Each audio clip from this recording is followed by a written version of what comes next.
নমস্কার বন্ধুরা, আজকের কাহিনী কেডি কেম্পাম্মা ওরফে সায়ানাইড মল্লিকাকে নিয়ে। কর্ণাটকের প্রথম মহিলা সিরিয়াল কিলার যাকে কোর্ট ডেথ সেন্টেন্স দেয়। কেন তার নাম সায়ানাইড পড়েছিল সেটা যত কাহিনী আগে এগোবে তত আপনারা বুঝতে পারবেন।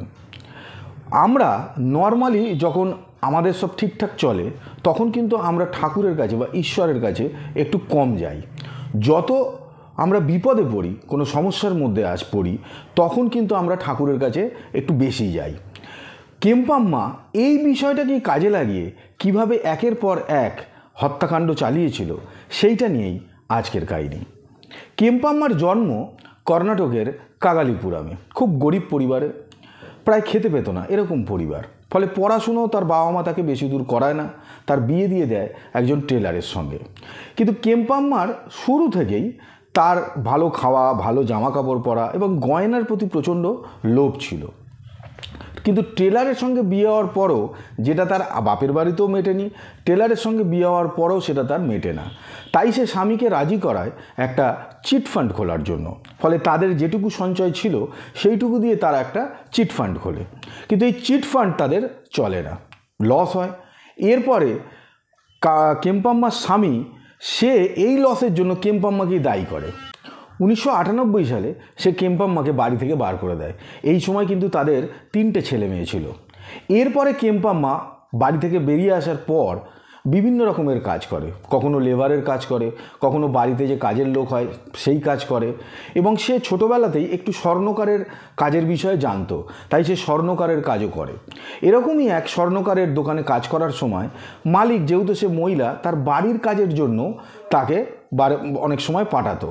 এরকমই একদিন সে বাড়ি থেকে সোনা চুরি করে এবং তাকে হাতে নাতে ধরে ফেলে। ফলে তার 6 মাসের জন্য জেল হয়ে যায়।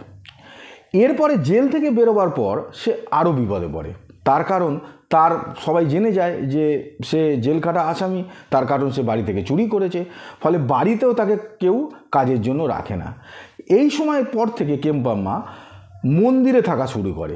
এই মন্দিরে থাকাকালীনই সে দেখে যে মানুষ বিভিন্ন সময়, বিশেষ করে মহিলারা আসেন, যে কখনো তার ছেলের চাকরি হচ্ছে না সেই জন্য, কখনো শারীরিক অসুস্থতা, কখনো স্বামীর সঙ্গে তার ঝামেলা, এরকম বিভিন্ন কারণে, শারীরিক অসুস্থতা, বিভিন্ন কারণের জন্য তারা ঈশ্বরের কাছে আসে মুক্তি পাওয়ার জন্য।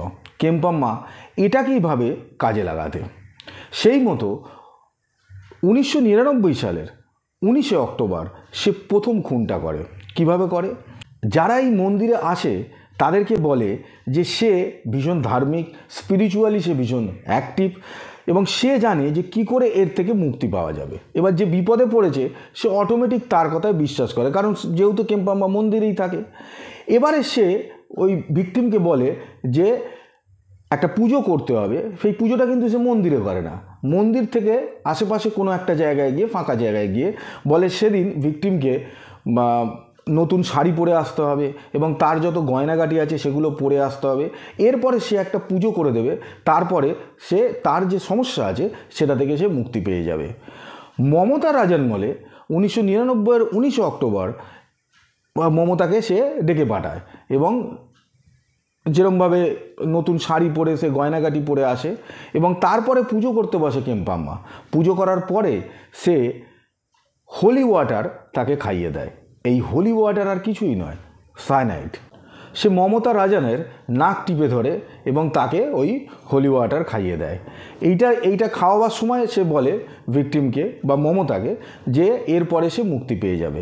সায়ানাইড সে কোত্থেকে পায়? সায়ানাইড পাওয়া তার কাছে খুব সহজ কথা। আমরা কিন্তু নর্মালি দোকানে গিয়ে সায়ানাইড চাইলে তো আর সায়ানাইড দেবে না, কিন্তু স্বর্ণকারের যারা কাজ করে, সোনার দোকানে সোনা পরিষ্কার করার জন্য সায়ানাইডের দরকার পড়ে। আর যেহেতু সে এই স্বর্ণকারের কাজের সঙ্গে যুক্ত ছিল, ফলে সে আগে থেকেই সায়ানাইড জোগাড় করে রেখেছিল। এরপরে 2007-এর 10ই অক্টোবর থেকে এবং 18ই ডিসেম্বরের মধ্যে, মাত্র এই 2-2.5 মাসের মধ্যে সে আরও 5 জনকে খুন করে। তার সেকেন্ড ভিকটিম হয় এলিজাবেথ, একজন 52 বছরের মহিলা।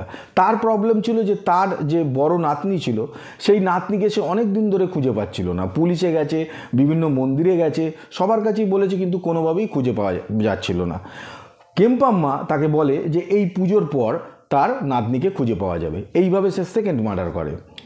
3 নম্বর যে মার্ডারটা করে সে জগদাম্মাকে। তারও অ্যাসমার একটা প্রবলেম ছিল এবং অ্যাসমার প্রবলেম এতটাই ছিল যে তার পক্ষে আর বেঁচে থাকাই কষ্টকর হয়ে দাঁড়াচ্ছিল। কেম্পাম্বা সেইটা জানতে পারে এবং সেইটা সে মুক্তি দেবে বলে ঠিক একইভাবে বিভিন্ন মন্দিরের পাশে একটু ফাঁকা জায়গা দেখে সে পুজো করে এবং তাকে বলে যে নতুন শাড়ি পরে আসতে হবে, গয়না পরে আসতে হবে এবং তালে পরেতেই তার কিন্তু সে মুক্তি পেয়ে যাবে এবং হোলি ওয়াটার তার দেওয়া হয়, অ্যাকচুয়ালি যেটা সায়ানাইড খাইয়ে দেওয়া হয়। 3 নম্বর হয়ে যাওয়ার পর 4 নম্বরে সে মুনিয়াম্মাকেও একই রকমভাবে মার্ডার করে। তারও বয়স কিন্তু 60 বছর। মুনিয়াম্মার পর পিয়াম্মা, তারও বয়স 60 বছর। ইনি আবার ছিলেন একজন মন্দিরেরই পুরোহিত। তাকে কেম্পাম্মা ঝাঁসা দেয় যে সে যে পজিশানে রয়েছে তার থেকে উঁচু পজিশানে উঠতে গেলে একটা পুজো করতে হবে। তাকেও সে এইভাবে মারে। তার 6 নম্বর মার্ডার ছিল নাগাভেনি, একজন 30 বছরের মহিলা। তার আবার সমস্যা ছিল যে তার বাচ্চা হচ্ছিল না এবং সে পুত্র সন্তান চাইছিল। ঠিক কেম্পাম্মা এই জায়গাটা ধরে এবং তাকেও ওই একইভাবে পুজো দেওয়ার নাম করে তাকে মার্ডার করে। এইভাবে সে এদেরকে আনতো এবং সায়ানাইড খাইয়ে মার্ডার করতো। এদের কাছে যা সোনা গয়না টাকা পয়সা যেটুকু থাকতো সেইটুকু সে নিয়ে পালিয়ে যেত। 2008-এ সে কিন্তু ধরা পড়ে, প্রথম অ্যারেস্ট হয়। কিভাবে না, সে এই যে গয়নাগাটিগুলো নিত সেটা সে একটা জুয়েলারির দোকানে বেচতে গেছিলো। সেইখানেই পুলিশ ধরে, কারণ একটার পর একটা যখন এরকম খুন হয়ে যাচ্ছে তখন পুলিশও অ্যালার্ট ছিল যে এরকম নিশ্চয়ই সোনা গয়না নিয়ে পালাচ্ছে মানে সে কোনো না কোনো জুয়েলারির দোকানেই বেচতে যাবে। এরকমই একদিন কেম্পাম্মা যখন বেচতে যায় তখন কেম্পাম্মা ধরা পড়ে। এরপরে তার বিচার চলে। 2010-এ সে মুনিয়াম্মাকে মার্ডার করার জন্য তাকে ডেথ সেন্টেন্স দেয় কোর্ট। এরপরে 2012-তে নাগাভেনিকে মার্ডার করার জন্য ডেথ সেন্টেন্স পায়। এই দুটো মামলাতেই সে কিন্তু ডেথ সেন্টেন্স পায়। কিন্তু এরপরে কোর্ট ডেথ সেন্টেন্স বদল করে তার যাবজ্জীবন কারাদণ্ড করে দেয়। তার কারণ কোর্টের বক্তব্য ছিল যে কেম্পাম্বার এগেন্স্টে যা ডকুমেন্ট আছে বা যা প্রুফ আছে সেটা কিন্তু সার্কামস্ট্যান্সিয়াল এভিডেন্স, একেবারে পোক্তা প্রুফ কিন্তু কিছু পাওয়া যায় না। এরপর থেকে কেম্পাম্মা কিন্তু জেলেই আছে। এইভাবেই কর্ণাটকের প্রথম সিরিয়াল কিলার যে একটার পর একটা খুন করতে থাকে। যদিও আপনাদের মনে প্রশ্ন আসতে পারে যে 1999 পর 2007, তাহলে কি মধ্যিখানের সময়টা কেম্পাম্বা কী করছিল? আসলে এই যে 6টা খুন সে করে, যেটা খুঁজে পাওয়া গেছে বা যেটা ডকুমেন্টেড হয়েছে, এর মধ্যিখানে কিন্তু পুলিশের বক্তব্য অনুযায়ী যে কেম্পাম্বা কিন্তু অজস্র খুন করেছে, কিন্তু যার কোনো রকম প্রুফ পাওয়া যায়নি।